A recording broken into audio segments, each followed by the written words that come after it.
Le mythe de la guerrière.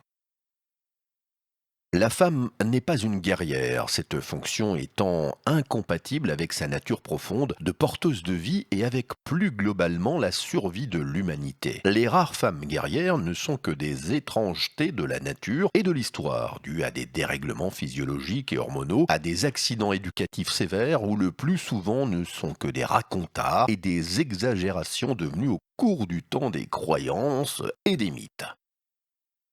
Si, sauf exception, la femme ne peut être une guerrière, c'est qu'elle est le sexe le plus précieux de l'humanité et que sa vie doit à tout prix être protégée. La fonction matricielle de la femme, l'accaparant 9 longs mois quand elle est enceinte, est le court temps de son existence où elle peut être fécondée, c'est-à-dire pendant sa jeunesse, et une fois par mois, hors de ses périodes de grossesse et d'allaitement. Font de la femme un être qu'il faut protéger à tout prix des dangers du monde et de la guerre pour ne pas voir l'humanité s'étioler doucement et finir par s'éteindre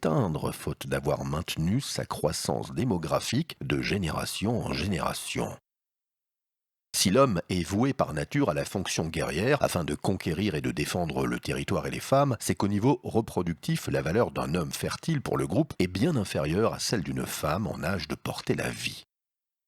En effet, si dans un groupe humain composé de 10 hommes et de 10 femmes fertiles, 9 hommes venaient à mourir au combat, le survivant pourrait toujours féconder les 10 femmes de sa petite communauté afin de continuer la vie et en moins d'un an, le groupe aurait déjà plus d'individus que dans sa population initiale avant le décès des 9 guerriers.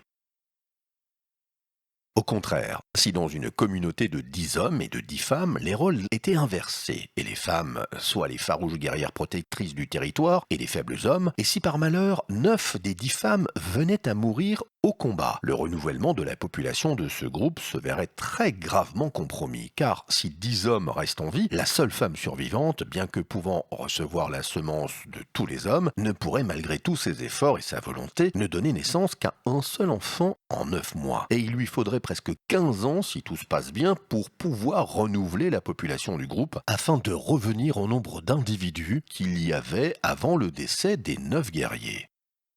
Ainsi, les hommes peuvent servir sans problème de chair à canon pour conquérir ou pour protéger le territoire et les femmes sans que cela ralentisse considérablement le renouvellement des générations. Et si au cours de l'histoire de l'humanité, des saignées dans des populations masculines eurent cycliquement lieu, les survivants masculins pouvaient sans problème s'occuper de féconder l'ensemble des femmes et par là combler rapidement les pertes guerrières.